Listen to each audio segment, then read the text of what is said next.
मो झील दीटा दिन कही बाबा तुम्हें उत्तम अंकल के सहित एति फिल्म कल 50 ऊपर फिल्म कर बाबूशान भाई सहित गोटे फिल्म करतनी बोले माँ तू तो जानी मो फिल्म वाला पाक जाए मत ऑफर आसिले करी थैंक्स टू मो कैमेरा भी कहूँ thanks to Ashokpati and thanks to Tarang जे मते देले मो जीवन मो छुआ मानकर अरमान एवं मो जीवन गोटा जो बाबूशान भणजा को मु काखई जो बाबूशान भणजा को मु काखई गेल करी छोट बेले 2 वर्ष 3 वर्ष बेले से बाबूशान भणजा को सहित मु फिल्म रे एक्टिंग कली मोर मन अछि ए फिल्म रे जुडरम मास्टर जी थांती गोटे एक्शन सीन थिला ताकू चर्चा साउंड एक्शन सीन थिला मु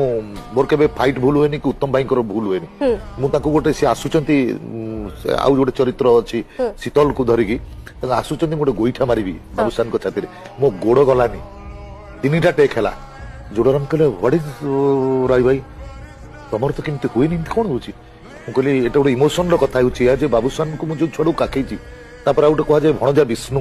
से भणजा विष्णु को मु छाती रे गोड़ मारिबा को मो गोड़ उठुनी जाओ मु किंतु निजे बाबूशान आसिले कहले